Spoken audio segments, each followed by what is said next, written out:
Do you know the real-life story behind Django may be even more heartbreaking than the movie itself? His name was Dangerfield Newby, and unlike the movie, his story was real. He was born in Virginia during the early 1800s to an enslaved black mother and a white father. At the time, under American slavery laws, a child followed the condition of the mother, so even though his father was white, Dangerfield was still born into slavery. But unlike many enslaved families, Dangerfield's white father reportedly cared deeply about him and his mother, and years later, Dangerfield eventually gained his freedom. While living in Virginia, Dangerfield fell in love with an enslaved woman named Harriet. The two built a family together and had 7 children. But slavery did not recognize black families the same way it recognized white families. A husband could be free, while his wife and children still legally belonged to another man. And that became Dangerfield's painful reality. Harriet and their children remained enslaved in Virginia even after Dangerfield became free. That meant he could legally live as a free man, while his own family could still be sold away at any moment. So instead of abandoning them, Dangerfield stayed connected to Harriet and spent years trying to save his family legally. He traveled to Ohio and worked non-stop trying to earn enough money to buy their freedom. Eventually, he raised around $2,500, but by then, Harriet's enslaver became greedier. The price suddenly increased, and despite all the years Dangerfield spent working to save his family, the enslaver still refused to let them go. Then Harriet's letters started arriving.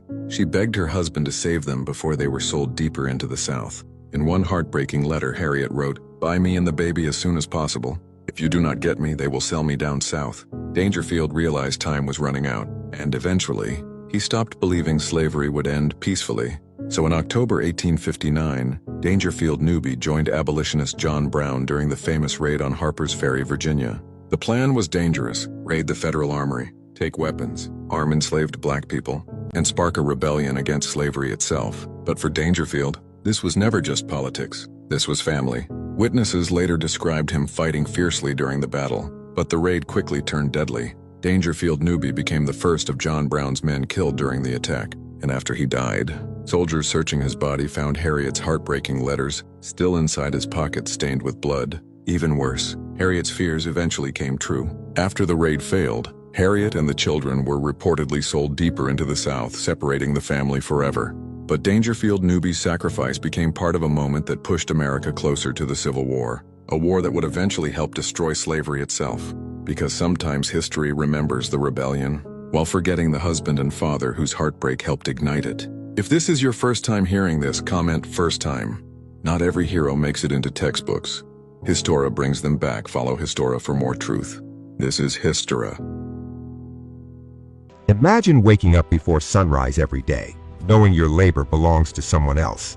Enslaved people worked from dawn until dark in brutal heat, freezing cold, and exhausting conditions. Sickness wasn't an excuse. Exhaustion wasn't an excuse. The work never stopped, and after a full day in the fields, many still had chores waiting at home. They gave everything, yet received nothing in return. How much would you be willing to risk for freedom? The Igbo slaves refused slavery, so they walked into the ocean together. In 1803, a group of captured Igbo people from what is now Nigeria arrived near St. Simon's Island in America. They had survived the brutal Atlantic slave journey: chains, hunger, fear. But when the slave ship reached land, something shocking happened. The Igbo captives refused to live as slaves. Some reports say they took control of the ship during the final journey. Others say they walked together peacefully after reaching shore. Then they moved toward the water. Men, women, children. Instead of accepting slavery, they entered the ocean together. Some witnesses claimed they sang while walking into the waves. None returned. The story later became known as the Igbo landing tragedy. For many African Americans and Igbo people today, the story became a symbol of resistance, a painful ending, but also a refusal to surrender freedom. We must stay strong. For our people. They cannot break us. Keep moving, you lot! We will not be broken! Together we stand. Yes! Together! No more chains! Break them! Freedom! We will rise! Stop! Hold them back! Move! Chains! Don't let them through!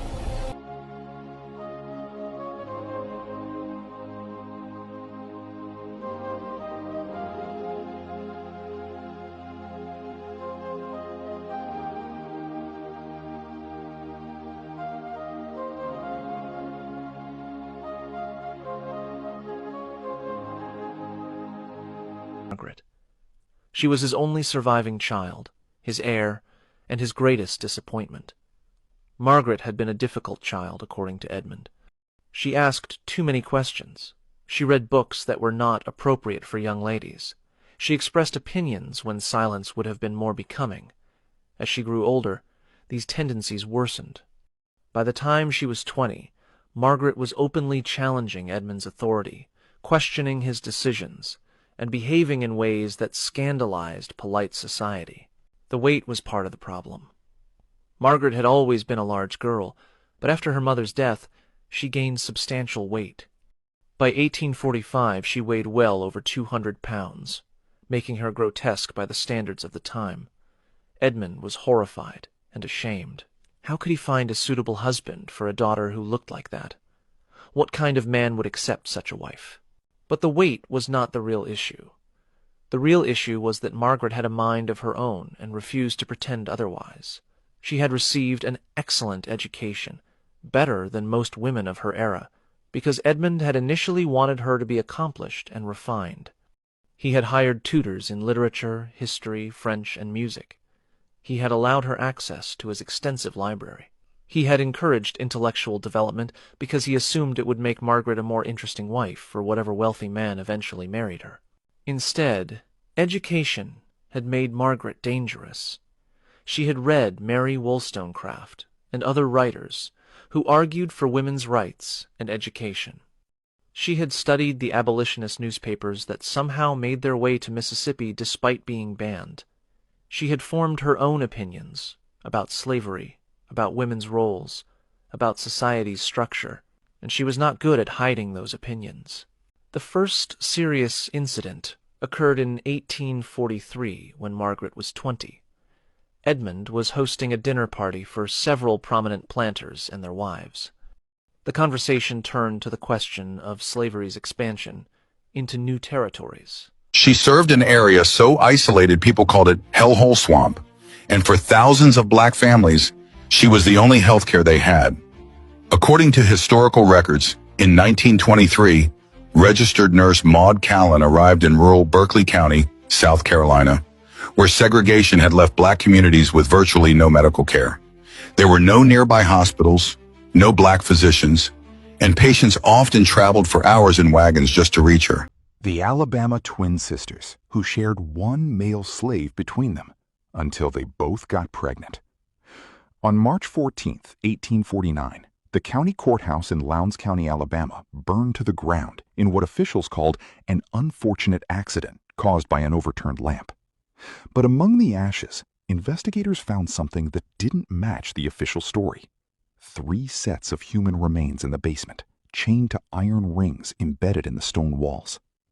The county clerk's records from 1847 to 1849 were completely destroyed, along with property deeds, marriage certificates, and most crucially, the probate documents for the Sutton estate. For over a century, descendants of Lawton County families have whispered about what really happened at Bell River Plantation during those 2 years, about the twin daughters of Colonel Nathaniel Sutton, and about the slave named Marcus, who somehow managed to document everything before he vanished. What you're about to hear has been pieced together from surviving letters, medical records from Mobile, and testimonies given to a Northern Abolitionist Society that were sealed until 1963. Before we continue with the story of the Sutton sisters and the secrets that consumed an entire community, make sure you're subscribed to Echoes of the Past and hit that notification bell. We uncover the darkest corners of American history that textbooks won't touch. And leave a comment telling us what state or city you're listening from. We love knowing where our audience discovers these forgotten horrors. The truth about Bell River Plantation begins not with the fire, but with a funeral 2 years earlier, and with 2 women who had been taught that survival meant absolute control. Lowndes County in 1847 stretched across some of the richest cotton-growing soil in Alabama, black earth that made men wealthy and carved the landscape into kingdoms of white columned houses, surrounded by fields that reached the horizon. The county seat of Hantville sat at the center of it all, a collection of brick buildings and dirt streets where planters conducted business, and their wives pretended not to know where the family wealth truly came from. Bell River Plantation lay 8 miles south of town, accessible only by a private road that wound through stands of water oak and across 2 tributaries of the Alabama River. Colonel Nathaniel Sutton had built the main house in 1828, a 3-story structure with 12 rooms and a separate kitchen building connected by a covered walkway. The slave quarters, 24 cabins arranged in 2 precise rows, sat a quarter mile behind the main house, close enough to be summoned quickly, far enough that the colonel didn't have to hear the sounds of the lives he owned. The colonel had made his fortune in cotton, but his reputation came from something else entirely. He'd served in the Creek War under Andrew Jackson, and brought back from that conflict a belief that humans could be improved through careful breeding, the same way one improved livestock. His library contained medical texts from Philadelphia, agricultural journals from Virginia, and personal correspondence with men at universities who shared his convictions about racial hierarchies and biological destiny. He kept meticulous records, measurements, observations, genealogies traced back 3 generations. His neighbors called him eccentric, but brilliant. His slaves called him something else entirely, though never where white ears could hear. The colonel never married. Instead, he'd purchased a slave woman named Ruth in 1824 from a Charleston trader, a woman described in the bill of sale as of uncommonly fair complexion and genteel bearing. Ruth gave birth to twin daughters in 1825, Sarah and Catherine. The colonel raised them in the main house, educated them with tutors from Mobile, dressed them in fine clothes ordered from New Orleans, but he never freed them. He never acknowledged them as his daughters in any legal document. On paper, they remained his property, an arrangement that gave him absolute authority over every aspect of their existence. Sarah and Catherine grew up in a peculiar isolation. They learned to read and write, to paint watercolors and play the pianoforte. They studied literature and mathematics, geography and French, but they rarely left the plantation grounds. The colonel controlled who visited and when, screening every potential social contact through his own rigid criteria. He told them they were special, that they had been given advantages that elevated them above their station, but that the world beyond Bell River would never understand or accept them. He taught them that safety came from seclusion, that trust was a weakness, and that power, however limited, was the only currency that mattered. The twins learned these lessons too well. They developed their own language of glances and gestures, finishing each other's sentences, sometimes falling silent for days and communicating only through notes passed across the dinner table. They wore identical dresses in coordinating colors, Sarah in deep green, Catherine in midnight blue. They read the same books at the same pace, one starting at the front, one at the back, meeting in the middle. They shared everything, hairbrushes, jewelry, secrets, and eventually something darker. Their mother, Ruth, died in 1839, officially from pneumonia, though the slave quarters whispered about bruises on her arms and fear in her eyes during her final weeks. After her death, the colonel's control over his daughters tightened like a noose. He installed locks on their bedroom doors that could only be opened from the outside. He required them to submit weekly written reports on their activities, their thoughts, their dreams. He began testing them, leaving valuables in obvious places to see if they would steal, introducing them to male visitors to observe their reactions, creating situations designed to reveal any hidden rebellions. The plantation itself prospered through these years. By 1847, the colonel owned 63 enslaved people, whose labor produced 142 bales of cotton annually.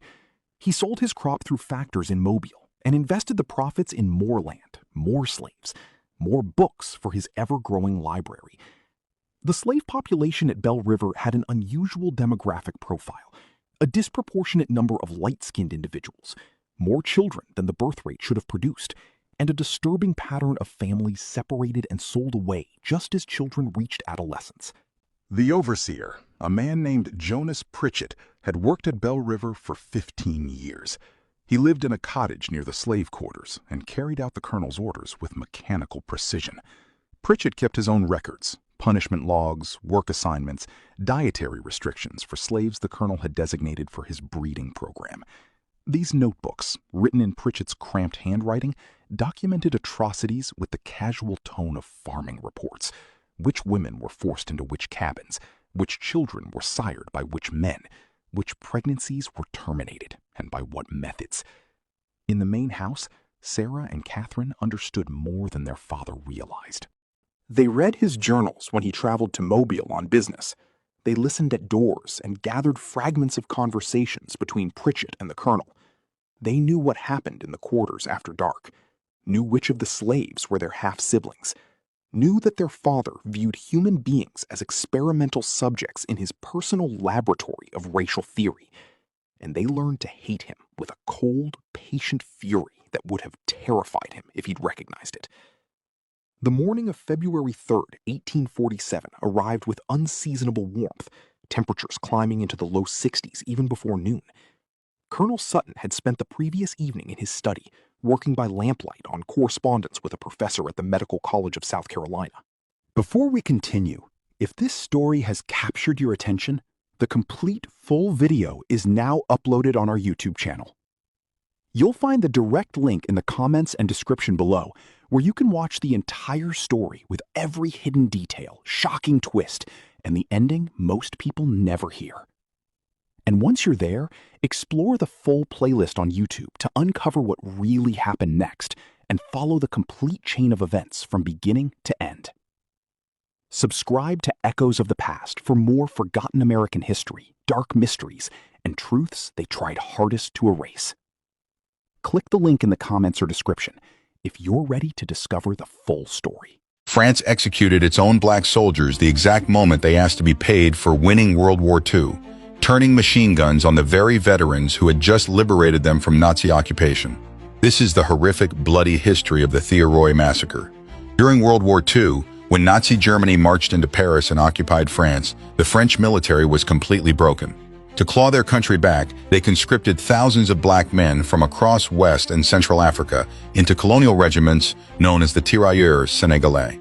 These men didn't just carry French weapons, they carried the entire French Empire on their backs. They fought in the freezing European winters, endured agonizing hunger, and watched their brothers die on battlefields far from home.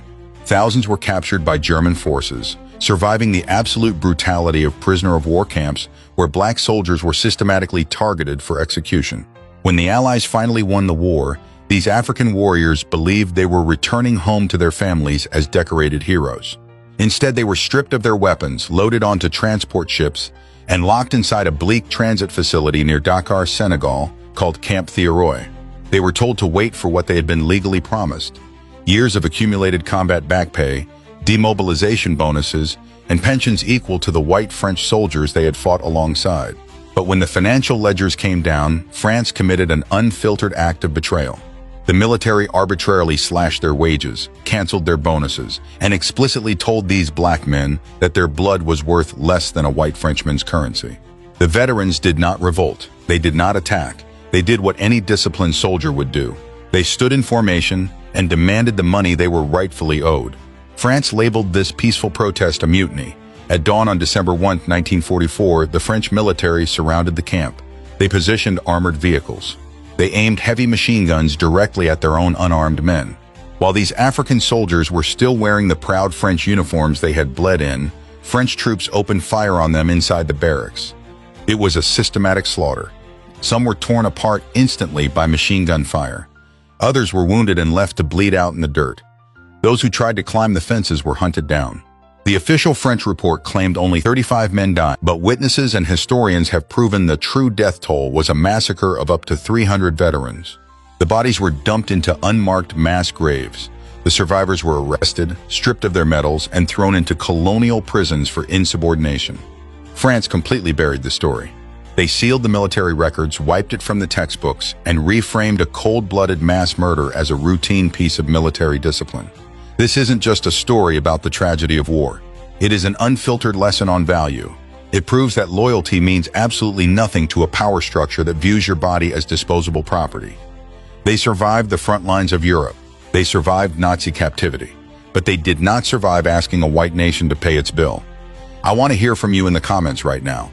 Why does global history spend decades analyzing every single move of the Allied forces, but completely hide the fact that France butchered its own black liberators to save a buck? Had you ever heard of the Thiaroye massacre before today? Comment yes or no. Hit that follow button and stay tuned to Black History Unfiltered. We don't just tell the past. We bring back the warriors they tried to leave in an unmarked grave. Imagine being hunted by a bloodthirsty mob after trying to vote, forced to abandon a multi-million-dollar empire built with your own hands. This is how Moses Norman vanished into the shadows.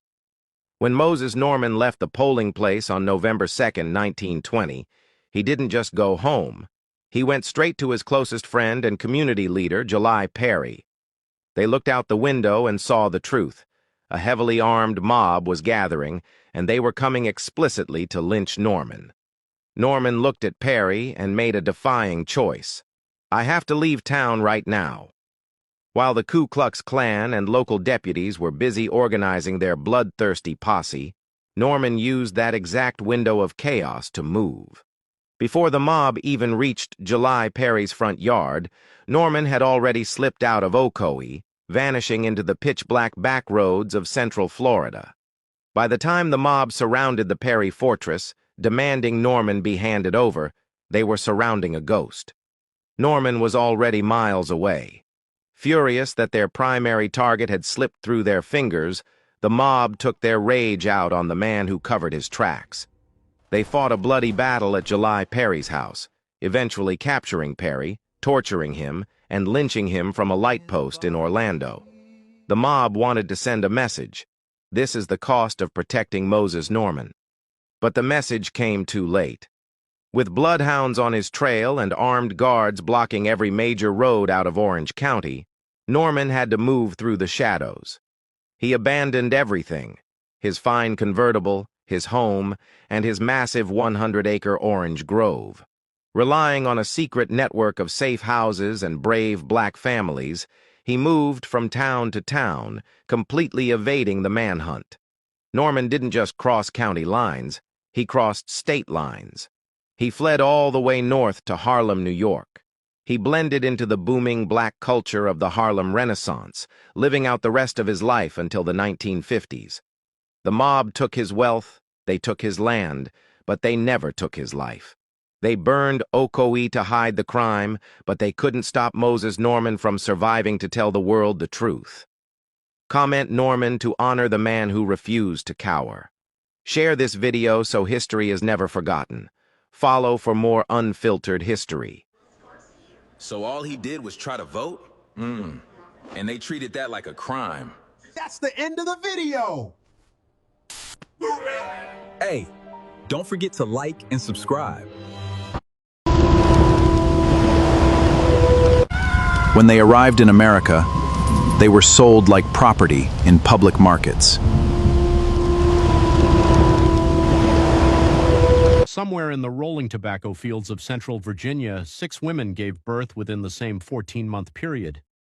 All 6 delivered healthy boys with identical physical characteristics, unusual height for infants, distinctive amber-colored eyes, and a birthmark shaped like a crescent moon on their left shoulders. The births were recorded in a private family ledger, not in any county register. The attending physician, Dr. Silas Hartwick, noted in his personal journal that he had never seen such consistent genetic features across half-siblings in his 30 years of practice. He also noted something else. All 6 mothers were daughters of the same woman, a plantation widow named Helena Ravenswood. And according to whispered accounts from the household staff, all 6 children shared the same father, a man who was listed in the estate's property inventory as item number 47. The family destroyed most records related to these births before the Civil War reached Virginia, but fragments survived in courthouse basements and private collections, raising questions that historians have avoided answering for over a century and a half. Before we continue with the story of the Ravenswood estate and what truly happened behind its columned facade, I need you to do something. If you're fascinated by dark historical mysteries that challenge everything we thought we knew about the past, subscribe to this channel and hit that notification bell. And I'm curious, where are you listening from right now? Drop your state or city in the comments below. Now let's uncover what Helena Ravenswood set in motion in 1847. That private ledger, discovered in 1923 during the demolition of the estate's West Wing, would reveal a calculated experiment in human breeding that defied every social convention of antebellum Virginia. The Ravenswood plantation stretched across 2,000 acres of prime Virginia soil, 20 miles south of Richmond. Established in 1789 by Helena's husband's grandfather. The main house stood 3 stories tall, built from red brick with white columns that could be seen from the main road, a deliberate display of wealth and permanence. Oak trees older than the nation itself lined the approach, their branches forming a canopy that kept the drive in perpetual shade, even at midday. By 1847, the plantation operated with 73 enslaved people, producing tobacco and corn that supplied markets as far north as Baltimore. The estate's reputation had once been impeccable. The Ravenswoods were known for attending church every Sunday, hosting cotillions that attracted families from 3 counties, and maintaining what they called proper order in all their affairs. Helena Ravenswood had been born Helena Pritchard in 1801, the daughter of a Charleston shipping merchant. She married Edmund Ravenswood in 1820, bringing a substantial dowry that modernized the plantation's operations. Edmund had been a methodical man, keeping detailed records of every bushel harvested, every tool purchased, every birth and death among the people he claimed as property. He maintained those records in leather-bound ledgers that he stored in a locked cabinet in his study. The couple had 6 daughters in rapid succession: Virginia, born 1821, Caroline, 1823, Elizabeth, 1824, Margaret, 1826, Catherine, 1828, and Sarah, 1830. Edmund had wanted sons desperately, sons to inherit the plantation, to carry forward the family name, to ensure the Ravenswood legacy. After Sarah's birth, Helena suffered complications that made further pregnancies impossible. Edmund never quite forgave her for this, though he never spoke of it directly. Instead, his disappointment manifested in cool politeness and increasingly long trips to Richmond on business that everyone knew included other company. Edmund died in December 1846, thrown from his horse during a fox hunt. The horse had stumbled in a groundhog hole, and Edmund struck his head on a stone marker that delineated the property line.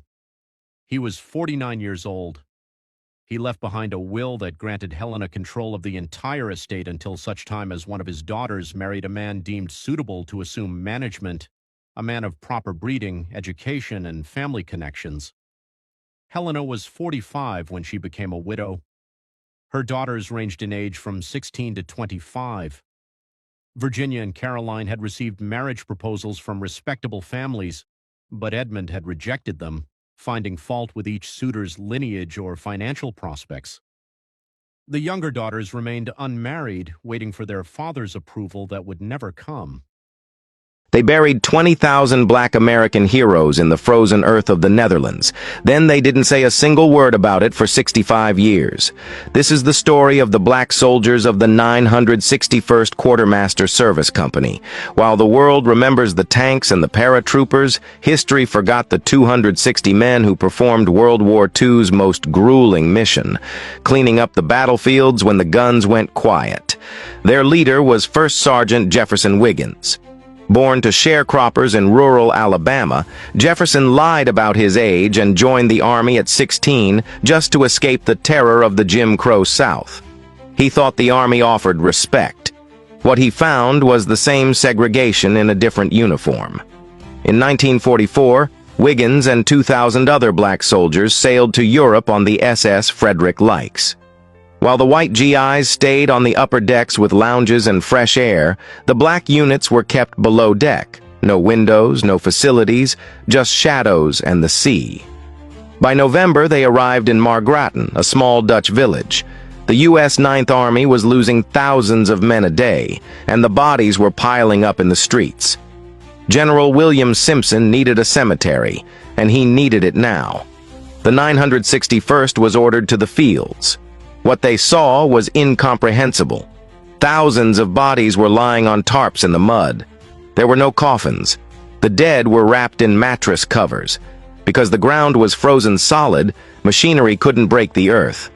Jefferson Wiggins and his men had to dig every single grave, 6 feet deep, 6 feet long, using nothing but pickaxes and shovels.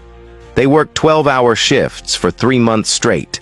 Rain, snow, and the smell of decomposing flesh in the bitter cold. Wiggins remembered that nobody talked during the day.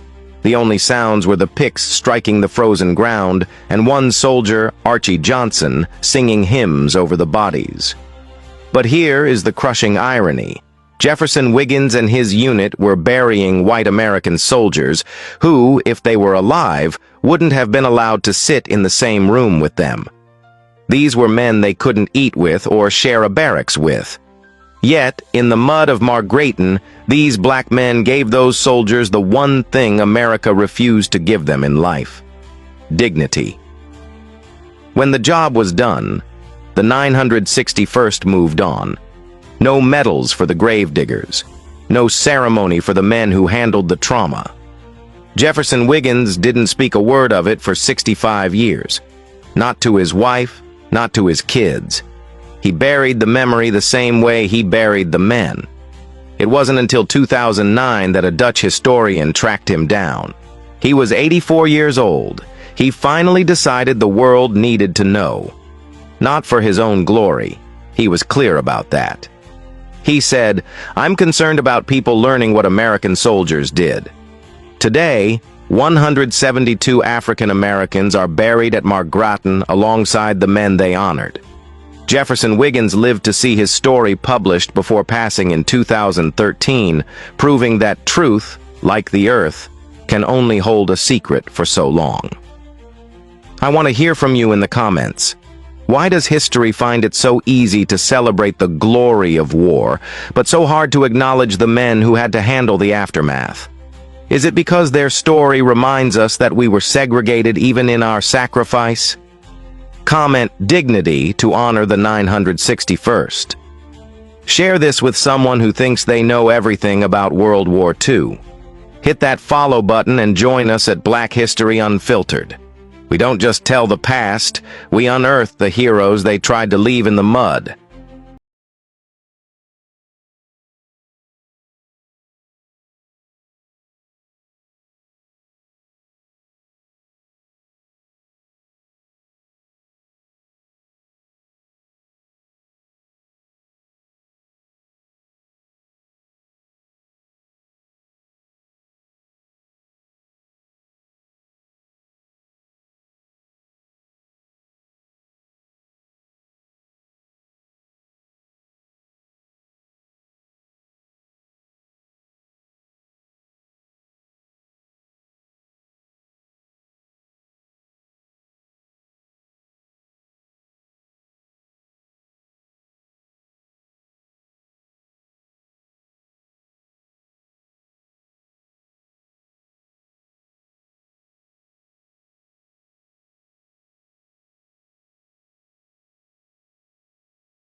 Imagine being taken from your home in Africa, separated from your family, and forced onto a crowded ship.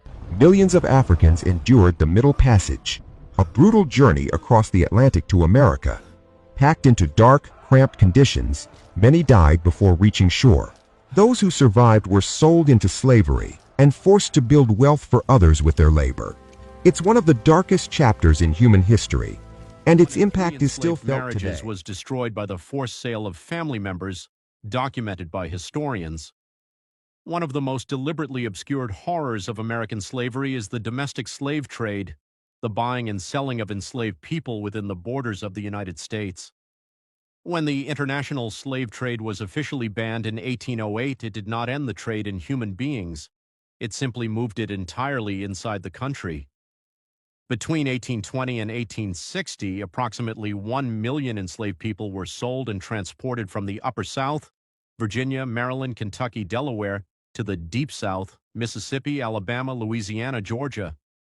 They were sold because cotton and sugar cultivation in the Deep South had made the demand for enslaved labor insatiable.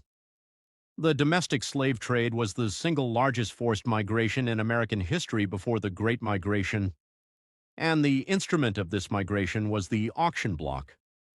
The law of slavery did not recognize marriages between enslaved people. It did not recognize family bonds. A husband could be sold away from his wife on a Monday, and his wife could be sold to someone else on Thursday. A mother could be sold away from nursing infants. Children as young as 2 or 3 were separated from their parents and transported hundreds of miles. Documented accounts from the period written by abolitionists, journalists, and escaped enslaved people describe what the auction block looked like and sounded like. Adults were stripped and examined like livestock for physical defects that might lower their price. Buyers inspected teeth, muscles, hands, and backs. People were made to jump, walk, demonstrate their strength. They were humiliated publicly as a matter of commercial routine. Witnesses described mothers running after wagons carrying their children until they collapsed from exhaustion. They described fathers being held back by other enslaved people while their wives were loaded onto carts, children screaming names of parents they would never see again. Historian Walter Johnson of Harvard University documented that approximately 1 in 3 enslaved marriages in the Upper South was destroyed by forced sale between 1820 and 1860. 1 in 3. These were not statistics. They were individual people experiencing the most catastrophic losses a human being can suffer. Losses inflicted not by war or natural disaster, but by a commercial transaction conducted on a Monday morning in a public square. No way this is real, but it absolutely is. Follow us right now. Link in bio. Before the ink was even dry on the promise of American liberty, the Founding Fathers were busy burning a black millionaire at the stake. Not for a crime, but for his bank account in his brilliance.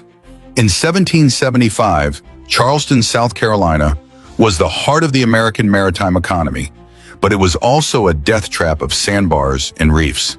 To navigate those waters, you didn't just need a map, you needed a genius. And Thomas Jeremiah was that genius. Mao Jeremiah was a free black man who dominated the harbor. He didn't just work for the ships, he owned the equipment. He was a master pilot, a property owner, and by the standards of the day, he was a millionaire. He was valued at over 1,000 pounds in 1775 currency. In a society that demanded black people be invisible, Jeremiah was impossible to ignore. He walked the streets of Charleston as a peer to the men who thought they owned the world. But as the American Revolution began to spark, the white patriots of Charleston got terrified. They were shouting for liberty from the British, but they were paralyzed by the idea of a black man having too much of it. They looked at Jeremiah's wealth, his influence, and his skill, and they saw a threat. So they did what the system always does when it can't compete. They manufactured a conspiracy. They accused Jeremiah of plotting a slave revolt and smuggling weapons for the British. The unfiltered reality, there were no weapons. There was no plot. Even the royal governor, Lord William Campbell, stepped in and said the charges were a total fabrication. He tried to pardon Jeremiah, calling him one of the most valuable and useful men in the colony. But the local patriots overrode the governor. They didn't want justice, they wanted a state-sanctioned hit. On August 18, 1775, while the men we call heroes were drafting documents about human rights, they marched Thomas Jeremiah to the gallows. They didn't just hang him.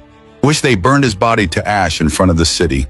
They wanted to make sure that even the memory of a free, wealthy black man was incinerated. We are taught that the revolution was a war for freedom, but for Thomas Jeremiah, the freedom fighters were the executioners. I want to hear from you in the comments. Why is it that we know every detail about the Boston Tea Party, but we don't know about the black millionaire the Patriots murdered in Charleston? Is it because his story proves that, for some, independence was just another word for eliminating the competition? Comment Pilot Jeremiah to honor Thomas Jeremiah. Share this to tell the story they tried to bury at the bottom of the harbor. Hit that follow button and stay tuned to Black History Unfiltered. We don't just tell the past. We show you the people who stood too tall for their thought they found easy black victims, only to find black veterans waiting inside. The Black News family.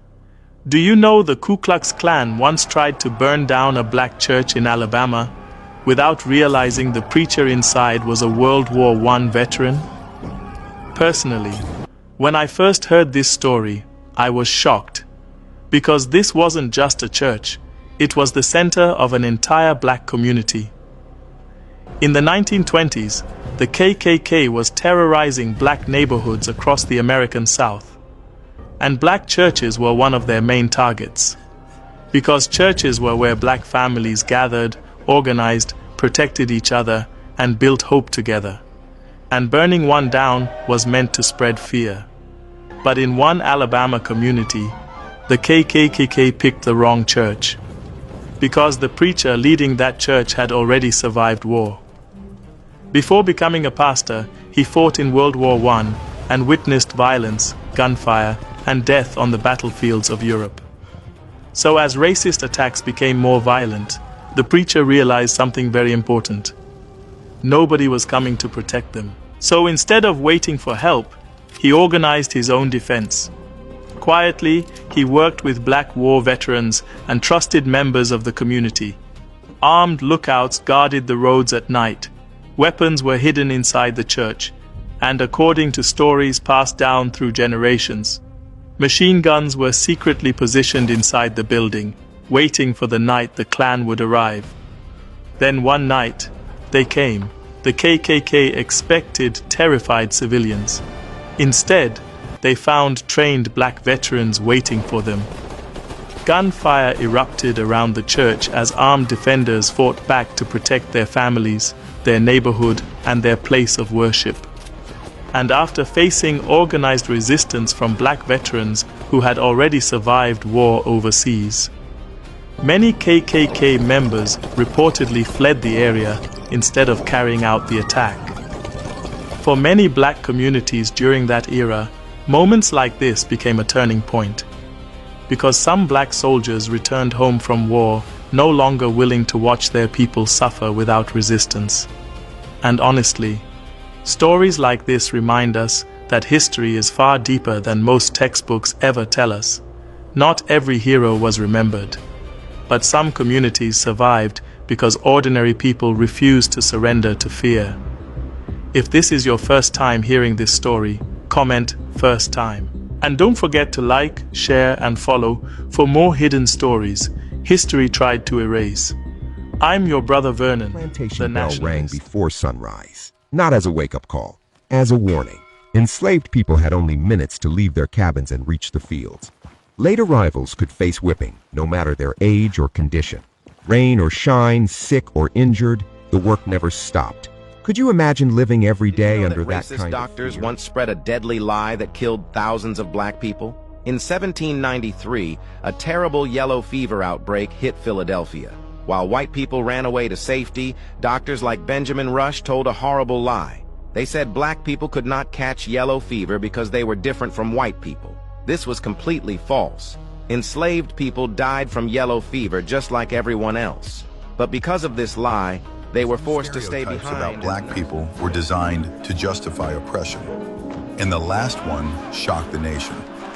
Number 5, the Sambo. This stereotype portrayed black men as lazy, childish, and always happy. It was used to argue that enslaved people were content with slavery. Number 4, the mammy. Black women were depicted as loyal caretakers who happily served white families, hiding the harsh reality of abuse and forced labor during slavery. Number 3, the Jezebel. This stereotype falsely portrayed black women as hypersexual, a myth used to excuse sexual exploitation during slavery. Number 2, the Black Brute. Black men were depicted as violent predators, a stereotype used to justify lynchings and racial terror. Number 1, blackface minstrelsy. White performers painted their faces black and mocked black people on stage, spreading racist stereotypes through theaters, films, and media across America.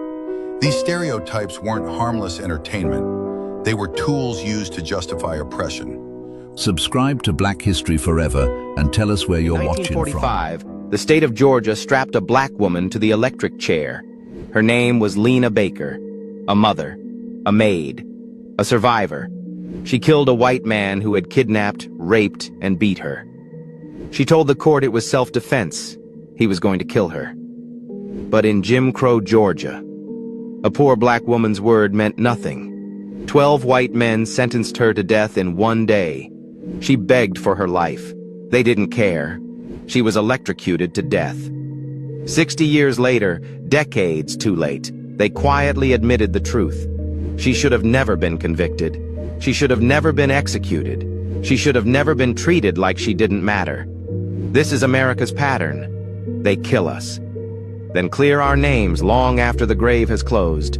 Lena Baker deserved justice in life, but like too many, she only got it in death. Enslaved Africans launched the only revolt in human history that destroyed a colonial empire, defeated 3 world powers, and founded a free nation, all at the same time.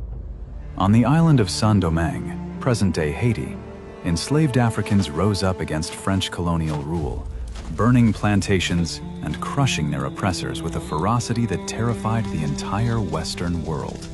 Leading them was Toussaint Louverture, a formerly enslaved man who became one of the most brilliant military generals of his era, outmaneuvering the French, Spanish, and British armies simultaneously while abolishing slavery across the island. France, humiliated and desperate, responded not with respect, but with betrayal. They invited Louverture to peace negotiations, kidnapped him, and left him to die alone in a freezing French prison in 1803. That betrayal was France's worst mistake. Jean-Jacques Dessalines, Louverture's general, took command with vengeance in his veins and unleashed a fury Napoleon's army couldn't survive. The French forces, already devastated by yellow fever and fierce Haitian resistance, were crushed completely. Napoleon, the most powerful military mind in Europe, was defeated not in Europe, but in the Caribbean, by formerly enslaved Africans fighting for their freedom.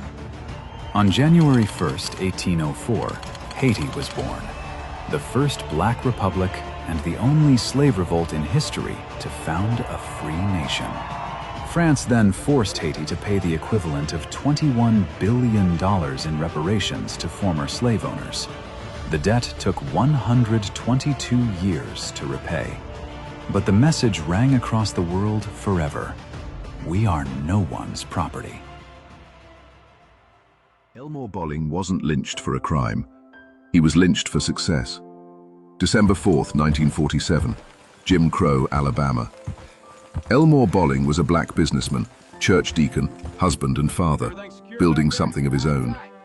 He started with nothing, turned a Model T into a truck, hauled scrap, livestock and people into town, giving rides, food and dignity to those shut out of opportunity. His business grew. Milk trucks, farms, jobs. He paid workers better than white farmers did and helped anyone who asked. To his community, he was a lifeline. To white supremacy, he was a threat. A black man owning land, hiring people, and prospering was unforgivable. They murdered him and claimed it was an insult. The truth was simpler and darker. Elmore Bolling was, in their words, too prosperous to be a Negro. They tried to silence a man. Instead, they exposed a system. Elmore Bolling didn't die for hatred. He died proving black excellence has always terrified injustice. Warning. What you're about to hear is almost never taught in schools. Slavery in America wasn't just forced labor. It was a daily fight to survive against unimaginable cruelty. Here are the top 10 most horrifying punishments enslaved people endured, and some of them will leave you speechless. Number 10, whipping. Whippings were public, screams ignored, designed to terrorize anyone who thought of resisting. Number 9, iron collar. Heavy metal collars locked around the neck for days or weeks, cutting into skin, preventing sleep, forcing constant pain. A cruel symbol of captivity. Number 8, branding. Hot irons seared skin like cattle. Marks were permanent, meant to humiliate and dehumanize, leaving scars that told a story of oppression. Number 7, cat o' nine tails. Knotted cords ripped flesh apart. Victims went into shock, muscles torn, infections common. The pain was intentional and public. Number 6, foot racks. Legs tied and stretched until joints dislocated. Excruciating pain often lasted weeks, leaving permanent damage. Number 5, smoking. Enslaved people were trapped in smokehouses while fires burned tobacco stems. Smoke-filled lungs, eyes stung, and escape was impossible. Number 4, hogshead barrel. People forced into spiked barrels and rolled down hills. Bones broke, skin tore, and many did not survive. Number 3, pillory. Locked in wooden stocks in public squares, beaten by overseers and townspeople, left exposed for hours or even days. Humiliation was part of the punishment. Number 2, scourging. Chains, rods, and belts repeatedly struck victims, each blow designed to break both body and spirit over time. Number 1, pork fat drip. Restraints held victims down while boiling pork fat dripped onto bare skin. Every drop burned like fire, screams ignored, fear burned into memory. These punishments weren't random. They were tools of terror meant to control and crush resistance. Comment horrible if you refuse to let them erase the truth. Follow for more untold history. Philadelphia would rather let black people die in the streets than let a black surgeon hold a scalpel in a white hospital. This is the story of Dr. Nathan Francis Mossell. In 1882, he became the first black physician to graduate from the University of Pennsylvania School of Medicine, and he did it with honors. He was a master of his craft, yet for 10 years, every white hospital in Philadelphia denied him admitting privileges, not because of his skills, but because of his skin. Mossell was forced to refer his own patients to white doctors for surgery while he watched from the sidelines. According to historical records from the University of Pennsylvania, Mossell realized that inclusion was a lie. So, on October 31, 1895, in a 3-story brick house at 1512 Lombard Street, and he opened the Frederick Douglass Memorial Hospital and Training School. But his opening statement wasn't a celebration, it was an indictment. He told the crowd, "We wish it had not been necessary to establish this hospital. It is undemocratic in that it establishes caste." He was opening the first black hospital in Pennsylvania, and he was telling the world it was a tragedy that he had to. This wasn't a government project. According to the African American Registry, 86% of the first year's expenses were paid by black residents themselves. Churches, fraternal orders, and ordinary citizens raised $77,000, including a contribution from Madame C.J. Walker. They built it because they had to. Black graduates were denied internships. Black women were barred from nursing schools. Mossell fixed all of it. Within 2 years, his Douglass Hospital graduated its first 2 nurses, women who were legally prohibited from training anywhere else in the city.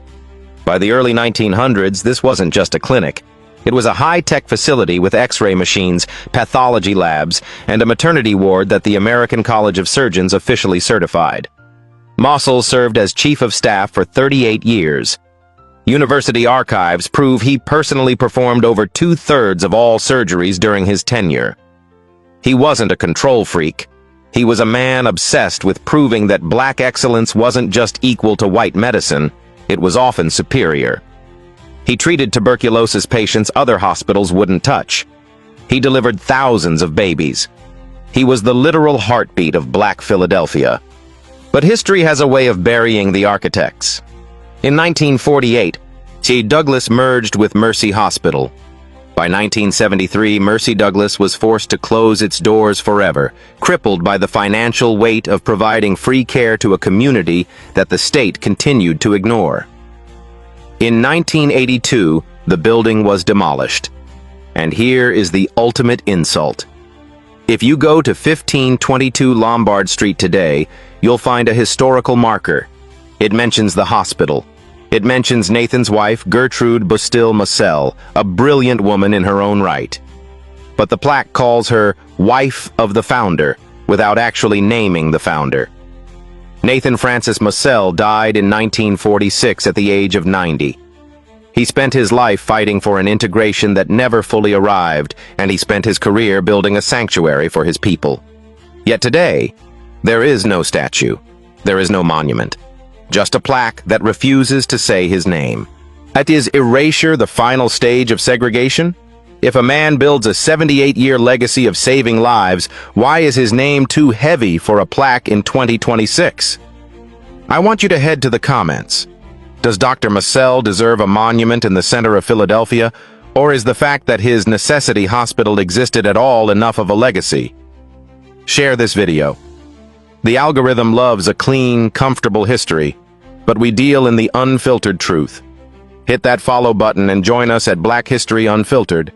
We are putting the names back where they belong. Stood accused of killing a white man in Georgia. Within months, the state was preparing to execute her and two of her teenage sons.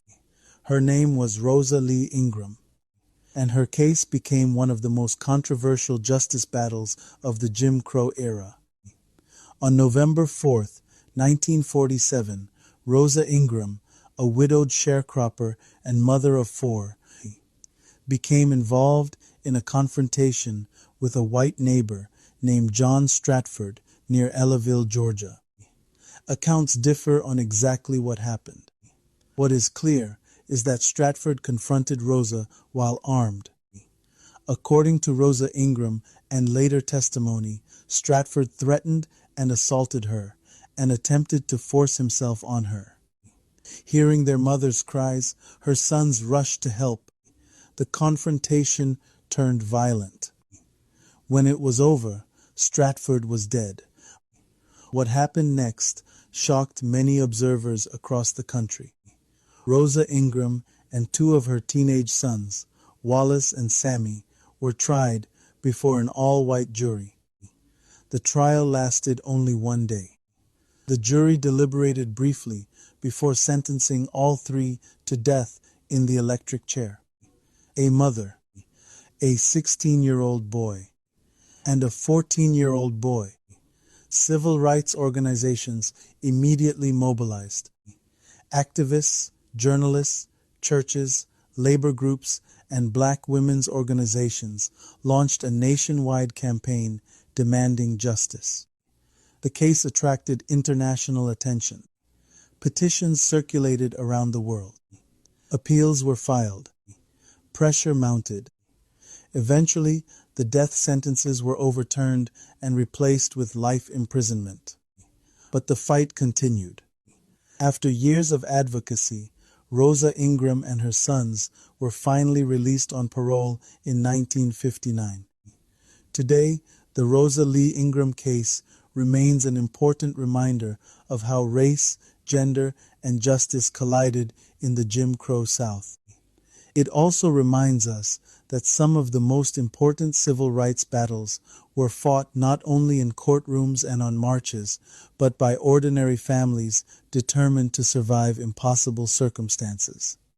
Subscribe to the Mac Jetson channel because history is not just about what happened. It is about understanding whose stories were ignored, whose voices were challenged, and why remembering Imagine them you wake up still one morning. matters. You don't know where you are. Your hands are chained. There's a crowd of strangers staring at you. A man with a cane walks around you, squeezes your arm, pries open your mouth, checks your teeth like you're a horse at a county fair. Then he turns to the crowd and starts calling out numbers. And you realize he's selling you. Not your labor, not your time. You, your body, your future, your children's future. This happened, not in some distant civilization, not in ancient Rome or medieval Arabia. This happened in the United States of America. In city squares, on courthouse steps, inside warehouses, under open skies. In states that still exist today. In cities you might have visited. In buildings that are still standing. And it happened with brutal efficiency. With printed catalogs. With newspaper advertisements. With government-recorded transactions. With receipts. Today, we're going to open those receipts. Welcome to Black and White History. Let's start with a number. In 1850, the average price of an enslaved person in the American South was approximately $400. That's around $15,000 in today's money. But that number alone tells you almost nothing, because the slave market wasn't a single price. It was a sophisticated, ruthless economic system with variables, categories, and price tiers, as specific as any commodity exchange on Wall Street. And in many ways, that's exactly what it was. The historian Walter Johnson, in his landmark work, Soul by Soul, Life Inside the Antebellum Slave Market, describes the slave trade as one of the most dynamic and heavily capitalized industries in 19th century America. At its peak, the domestic slave trade moved between 600,000 and 800,000 human beings across state lines between 1820 and 1860. It was not a relic. It was not a side industry. It was the engine. By 1860, the enslaved population of the United States was valued at approximately $3.5 billion. That made enslaved people, as a collective asset, worth more than all the railroads and factories in the country combined. Let that land for a moment. More than every factory, more than every railroad track. Human beings, classified as property, were the single largest category of wealth in the nation. And to manage that wealth, they built a market. A very specific, very organized, very American market. New Orleans, Richmond, Charleston, Natchez. These were the major hubs, the trading capitals of human commerce. New Orleans was the largest. At its peak, the New Orleans slave market processed tens of thousands of transactions per year. It had dedicated auction houses, elegant, well-appointed buildings in the heart of the city, where buyers from across the South came to browse, inspect, and purchase. The most famous was the St. Louis Hotel in the heart of New Orleans' French Quarter. It was beautiful. Chandeliers, marble floors, a rotunda with a domed ceiling, and directly beneath that dome, on a raised platform, people were sold. Visitors from Europe described attending these auctions as tourists. Some wrote about it with horror, others with a chilling matter-of-factness. Frederick Law Olmsted, the same man who later designed Central Park, traveled through the South in the 1850s and documented what he saw. In his book, A Journey in the Seaboard Slave States, he describes attending an auction where buyers examined enslaved people with the same detached evaluation a farmer might give to livestock. The word he kept coming back to was business. Everything about it was business, and business required a catalog. Before a major auction, a printed catalog would circulate. It listed the lot, meaning the group of enslaved people for sale, with descriptions: age, sex, skill set, physical condition, sometimes height and weight, sometimes notes about temperament. These documents survive. They're held in archives at Louisiana State University, the University of Virginia, the Library of Congress, and dozens of other institutions. Researchers like Edward Baptist, in his book, The Half Has Never Been Told, spent years analyzing them. A typical listing might read something like this. Lot 14, George, age 28, prime field hand, excellent health, strong constitution, no visible defects. Lot 15, Mary, age 22, house servant, seamstress, good cook, quick learner. Lot 16, infant aged 18 months, female, healthy. An infant, Lot 16, with an estimated value. The records show that infants were typically valued at between $50 and $100. Young children, who could be put to work within a few years, ranged from $100 to $300. And here is where the cruelty of the system reveals itself in the arithmetic. Children were frequently sold separately from their mothers, not accidentally, deliberately, because selling them together meant selling a unit. Selling them apart meant two separate transactions at the highest individual price for each. The historian Dinah Rainey Berry, in her extraordinary book The Price for Their Pound of Flesh, introduces the concept of the soul value. what an enslaved person was worth across their entire life cycle from birth through death in the eyes of this market. She found records of enslaved people being valued even after death, their bodies sold to medical schools for dissection and study. The commodification was total. It didn't end with life. So, what determined the price? The market had a logic, brutal but consistent. Age was the primary driver. An enslaved person in their late teens or 20s, what traders called prime age, commanded the highest prices. A young man between 18 and 25 was at peak value. For a woman, the peak was slightly earlier, around 15 to 22. Edward Baptist's research found that prices for prime-age men in good health rose from around $500 in the early 1800s to over $1,800 by the late 1850s. That's not inflation, that's demand. As the cotton economy expanded into Mississippi, Alabama, and Louisiana, the demand for field labor exploded. Skill was the second major variable.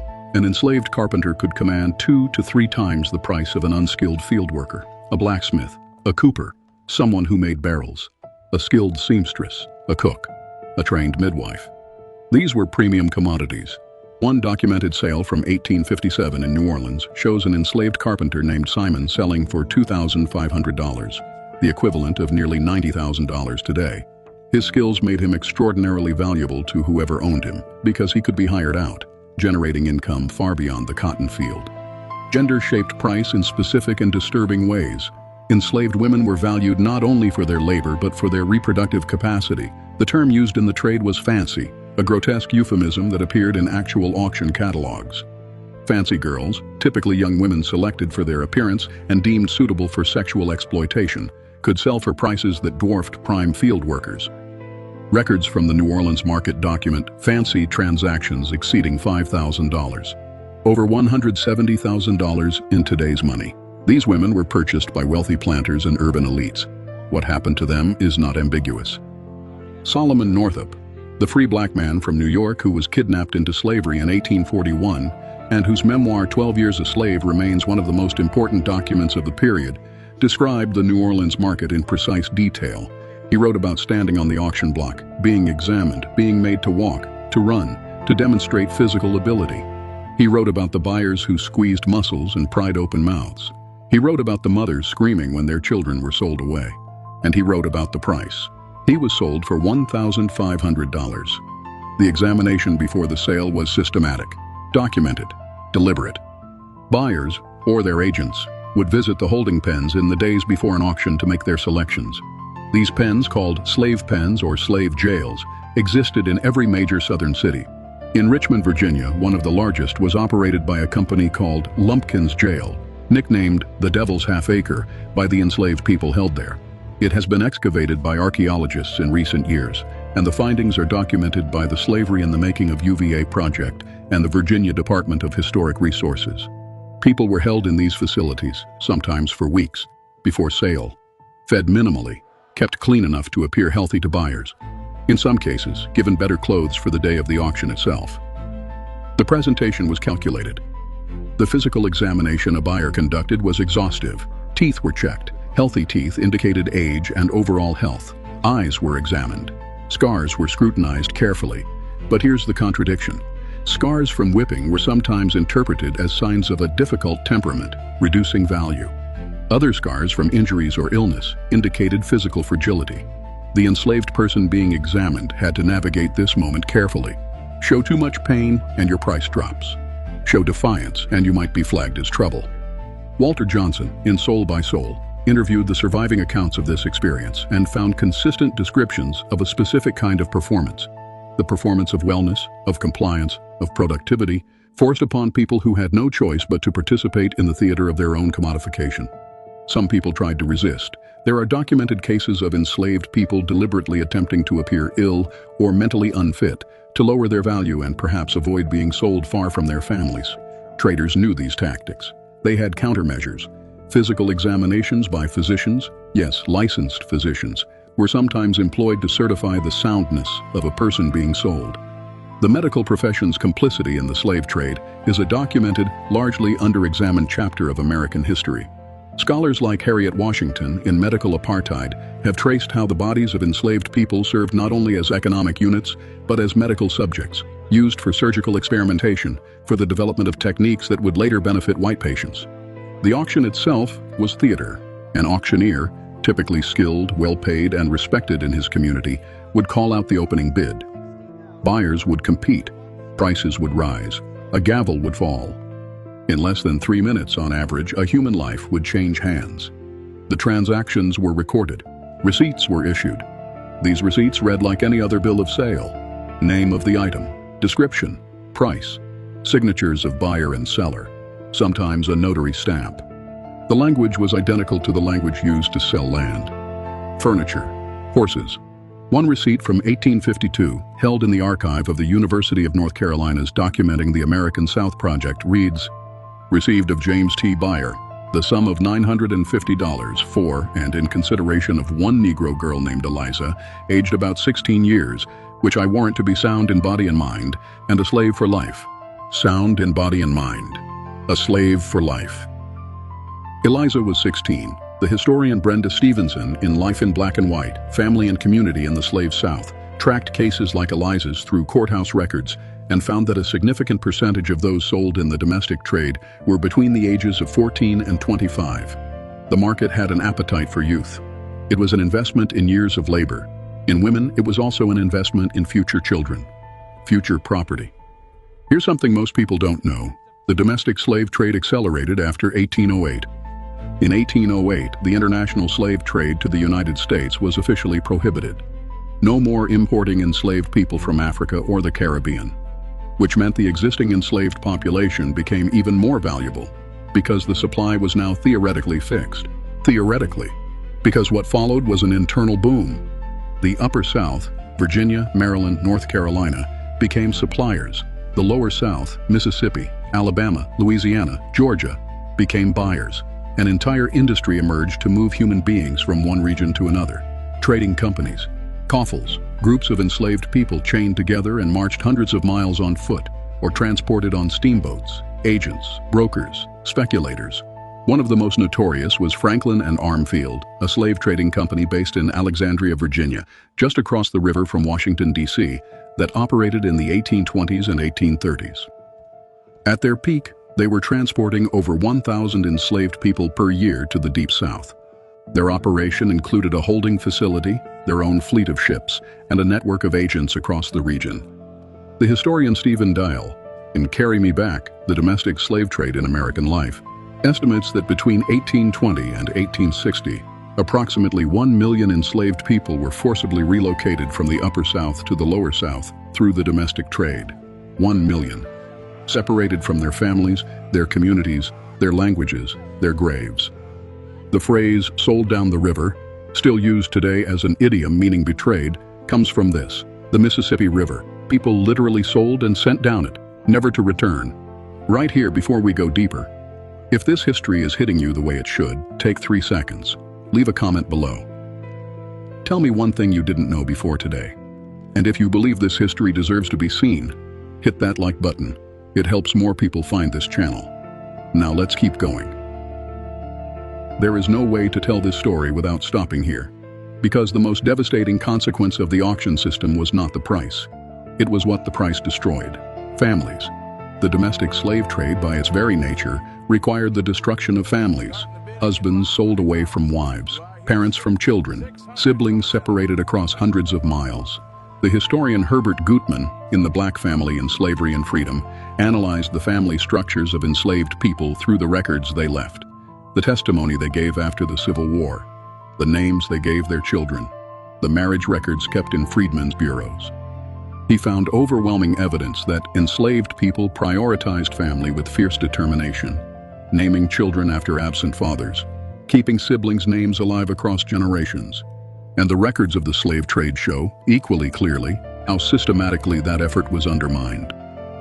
A study by Michael Tadman in Speculators and Slaves found that roughly 1/3 of enslaved marriages in the Upper South were destroyed by the domestic trade. In some counties, the rate was higher. Traders knew this. They had a term for the anxiety a husband felt when separated from his wife. They called it Virginia fever. A temporary condition, they assumed. The enslaved would adapt. They would find new partners. The casual cruelty of that assumption is almost beyond comprehension. There are testimonies, many of them recorded by the Federal Writers Project in the 1930s, when surviving formerly enslaved people, then in their 80s and 90s, were interviewed across the South. The interviews are held by the Library of Congress. One woman interviewed in Georgia in 1937 said this: "My mother cried for 3 days when they took my brother. She never heard from him again. She looked for him until the day she died."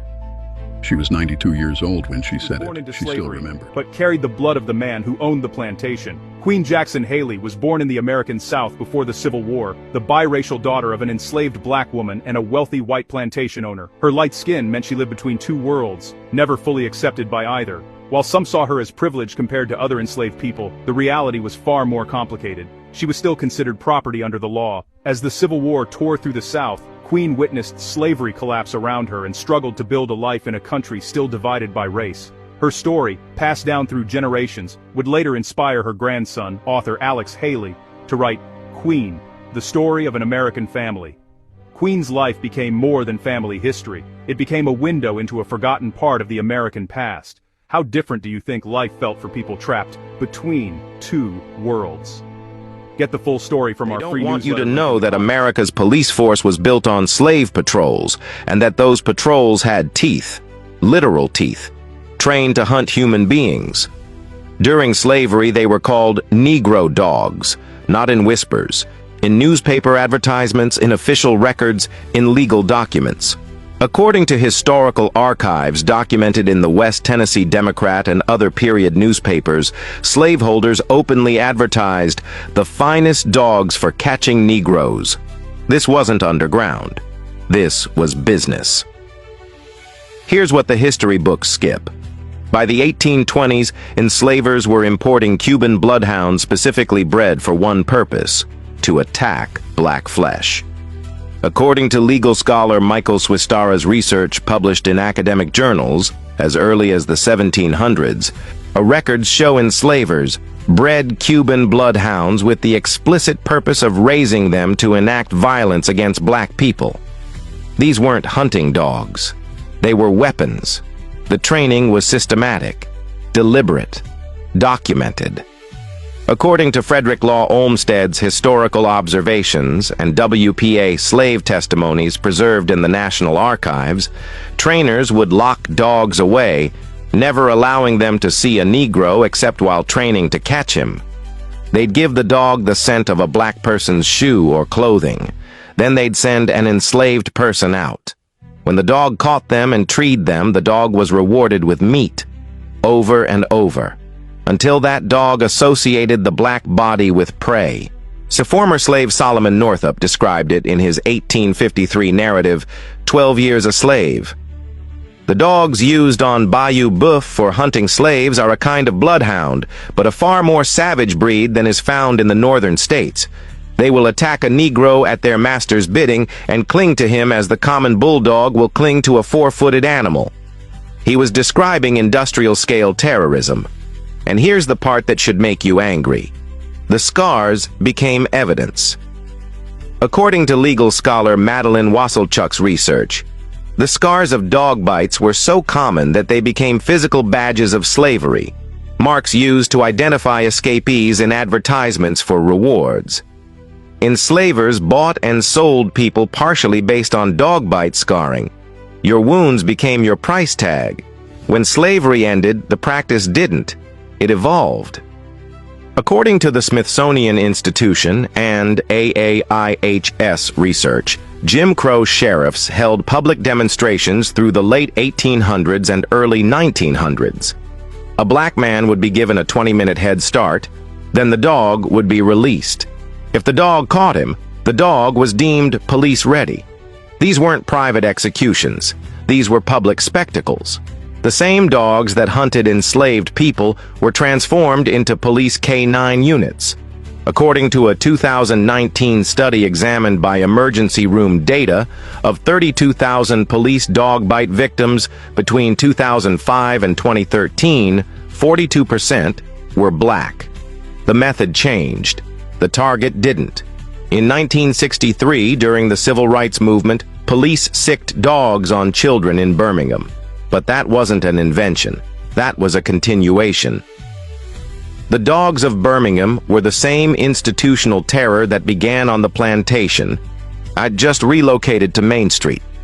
Most people don't know this because we've rebranded the violence. We've called it law and order. We've given K-9s uniforms and badges and called them heroes.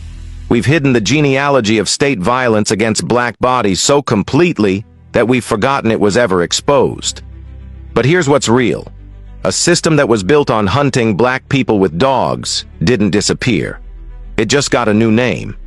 So before you celebrate police, before you accept that this is just how law enforcement has always worked, remember this. It started with intentional breeding programs designed to make dogs attack black flesh. It continued through slavery. It continued through Jim Crow. It continues today in your neighborhood. And ask yourself, if we know the origin, why do we accept the continuation? What would change if Black America stopped pretending this history ended when slavery did? What would accountability actually look like? Comment below, what part of this history were you never taught? Like this, if you refuse to let this connection stay hidden. Share this, because they're counting on you not understanding where modern policing came from. Follow, because we're tracing systems of violence back to their roots, and the roots always lead to black bodies being hunted. This is not ancient history. This is the foundation your country was built on. Don't let it stay hidden. Before being sold, enslaved people were often inspected like livestock. Buyers checked their teeth, examined their muscles, even forced them to walk, run, or lift heavy objects to prove their strength. Families stood by, knowing a single sale could separate them forever. What do you think was the cruelest part I of a don't slave? want the Negro as I have known him and contacted him during my lifetime as a class to control the making of the law that controls me, to control the government under which I live. Would you feel better than if there were some legal means of keeping all Negroes off the rolls? I'd feel better, and I think this country would be better off if all Negroes were removed from it, because I think it is a potential source of racial strife. This clip comes from Eyes on the Prize, the landmark 1987 PBS documentary series that chronicled the American Civil Rights Movement. What you just heard was a Mississippi judge and a member of the Citizens Council speaking candidly about his beliefs on race, power, and why he felt black political participation was a threat to the society he'd built his life around. The Citizens Council was an organization of white Mississippians, businessmen, politicians, judges, formed in 1954 specifically to oppose integration and preserve white political power. Council chapters quickly spread across the entire state. I've lived in this Delta all my life. My parents before me, my grandparents.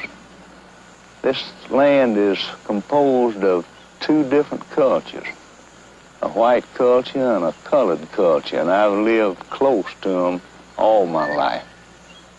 But I'm told now that we've mistreated them and that we must change, and these changes are coming faster than I expected, and I'm required to make decisions on a basis of a new way of thinking, and it's difficult. It's difficult for me, it's difficult for all Southerners.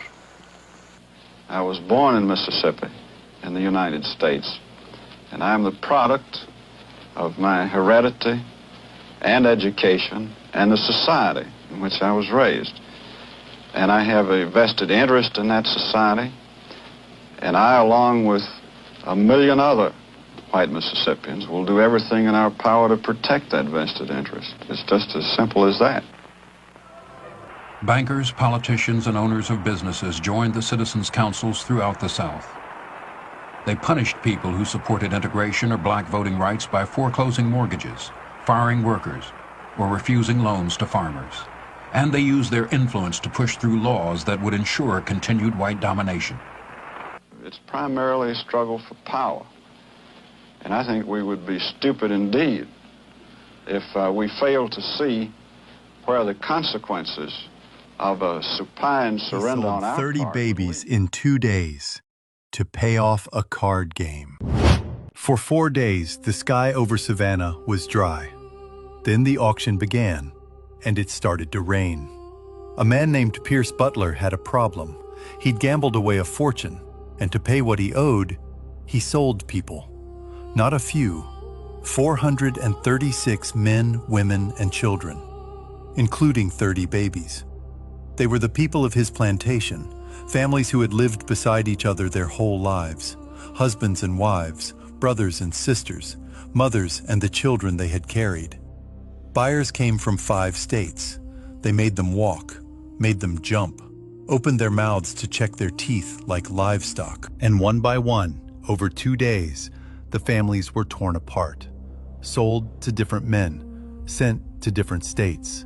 Most would never see each other again. The whole time, it rained, without stopping, as if the sky was weeping for what the people couldn't stop. When the last person was sold, the rain stopped. Champagne bottles popped. Butler, rich again, gave each person he'd sold a single $1 and left for a holiday in Europe. They called it the weeping time, and almost nobody remembers it. This is the There are history some they truths don't. too painful to look at. But if we're going to heal, we got to feel it first. Because this is our history. And it's time we stop sugarcoating the suffering. They raped our women. They chained our men. They ripped our children from our arms and sold them like cattle. They whipped our skin until it peeled back like bark from a tree. And when that wasn't enough, they burned us alive. They cut off our genitals and stuffed them in our mouths as trophies of terror. They ate parts of Nat Turner's body after his rebellion. Yes, they cannibalized a man fighting for freedom to make an example out of him. This wasn't just slavery. This was psychological warfare, spiritual destruction, generational trauma baked into the soil of this country. And when they could no longer shackle us with the chains, they shackled us with the systems. They introduced drugs into our communities, flooded our neighborhoods with heroin and crack, and locked us up for it. They didn't have to brutalize us anymore because we started brutalizing ourselves. We started doing the devil's work for them, killing each other in record numbers, distrusting our own, turning our backs on our brothers and our sisters. Willie Lynch in full effect, dividing us by age, by skin tone, by gender, by class. And then it seeped into the music. Low vibrations, weaponized frequencies, beats we danced to while lyrics told us to kill, to degrade, and destroy ourselves. What you hear, you repeat. What you repeat, you believe. And what you believe, you become. They didn't need whips anymore. Now they use the courts, the jails, the school-to-prison pipeline. Mass incarceration became the new Jim Crow. Millions of us locked away, disconnected from families, from purpose, and from power. You want to erase a people? You let them destroy themselves from within. And family, that's what we've been doing. Now, we see the trick of the enemy. We know what's been done to us. And more importantly, we know what we've done to ourselves. And it's time to stop. Stop blaming, stop shaming, stop destroying, start healing, start building, start unifying. J. Edgar Hoover said it himself, the greatest threat to America is Negro unity. You want to know why? Because when we unite, we are unstoppable. So now black men, stand up. Talk to these young brothers. Be the fathers, the leaders, the kings you were born to be. And black women, keep holding that line, nurturing the nation and birthing the revolution. Together, let's build businesses. Let's build wealth. Let's build families. Let's build our future. And let's stop doing the work of the enemy and start doing the work of our ancestors. The first recorded black quadruplets in America were exploited from the moment they were born. They were born on May 23, 1946, 4 little girls weighing just 3 pounds each. Their parents, Pete and Annie Mae Fultz, were poor sharecroppers in North Carolina. Annie Mae was deaf and mute. Neither she nor Pete could read, and that's what the doctors exploited. The family doctor, Fred Klenner, claimed control, even naming the girls himself. Klenner had experimented on Annie Mae during her pregnancy, forcing her on high doses of vitamin C. Instead of protecting them, he put the babies on display. Strangers came just to stare at them. Soon, corporations stepped in. Pet Milk Company adopted the girls to sell their product. The sisters became famous faces, but their parents remained poor, barely seeing any money. The miracle of their birth was stolen, turned into profit and exploitation. The story of the Fultz quadruplets is not just about life, it's about how racism and greed exploited innocence.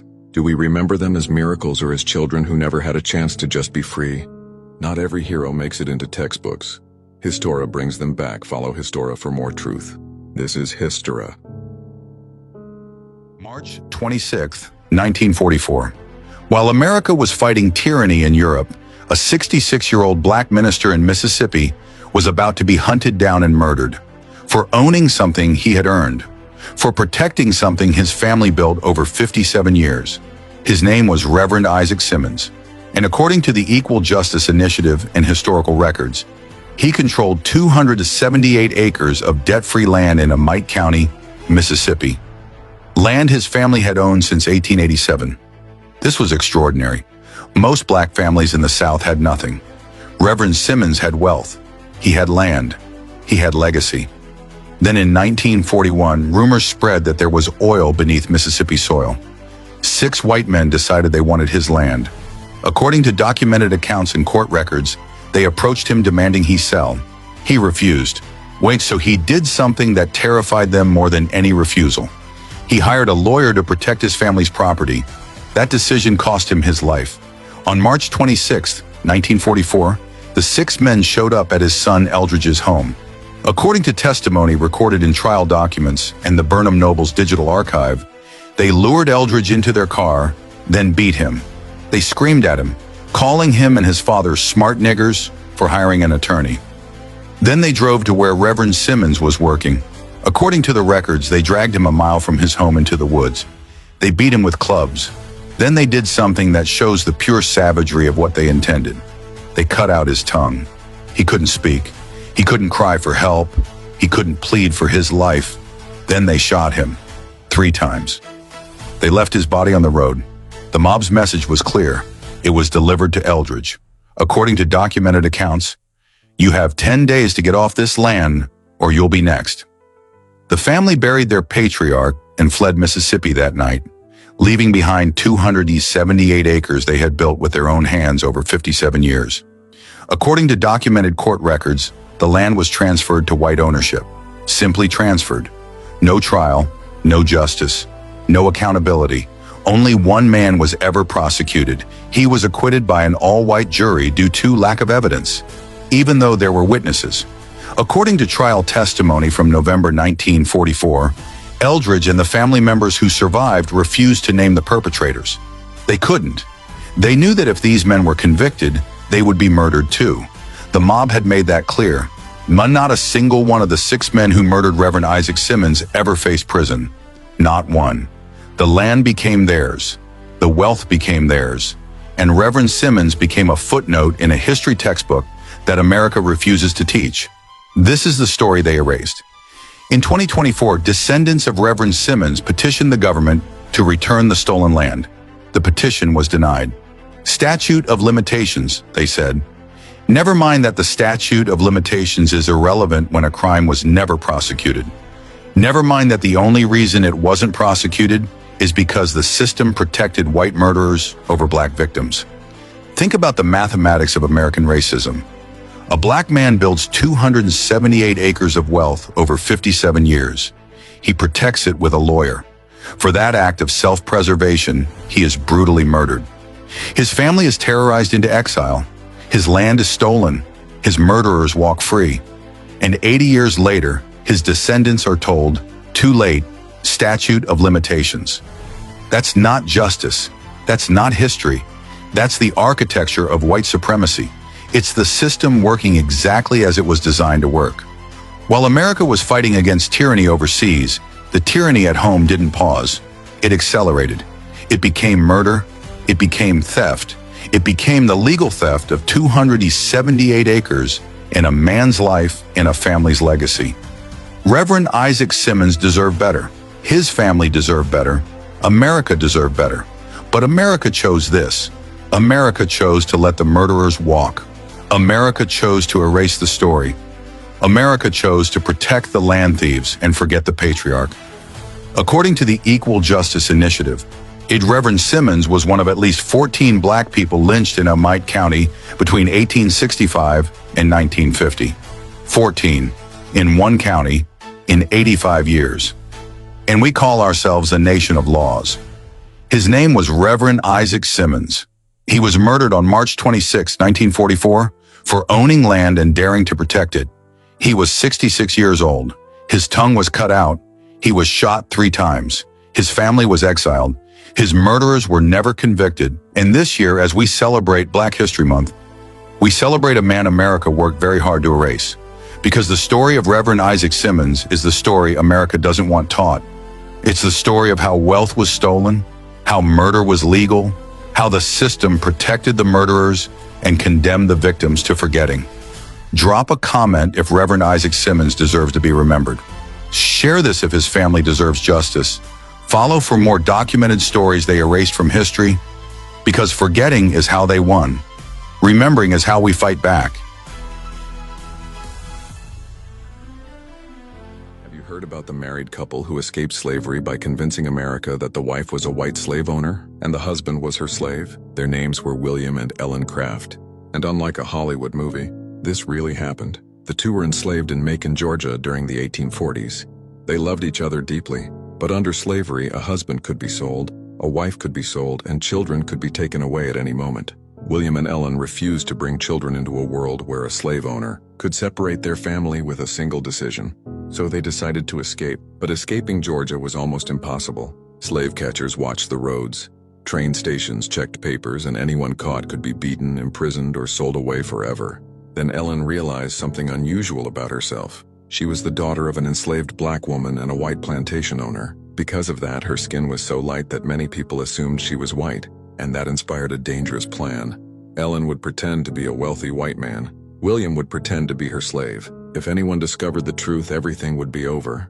So Ellen transformed herself. She wore an expensive gentleman's suit, a silk top hat, boots, and tinted glasses. But there was one problem. Ellen could not write. If anyone asked her to sign a document, the disguise would collapse. So they wrapped her right arm in a medical sling and claimed she was injured. Then they wrapped her jaw in bandages to hide her features and avoid speaking too much, because one wrong word could expose everything.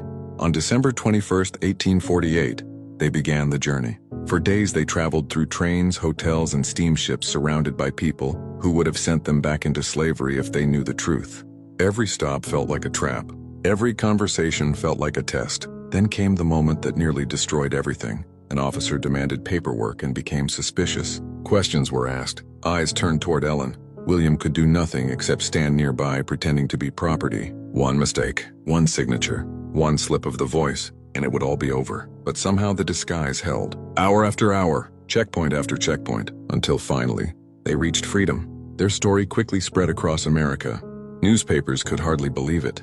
An enslaved couple had escaped by disguising the wife as a white slave owner. The embarrassment was enormous. Slave catchers were sent after them. Even in the North, they were not safe. So William and Ellen eventually moved to England, where they built successful lives as free people. Years later, they returned to Georgia, not as slaves, not as fugitives, but as free and respected citizens. And in one of history's most remarkable twists, they were able to purchase land connected to the place where they had once been enslaved. Because sometimes the greatest escape is not just getting away. It's living long enough to prove the people who owned you were wrong. If this is your first time hearing this, comment first time. Not every hero makes it into textbooks. Histora brings them back. Follow Histora for more truth. This is Histora.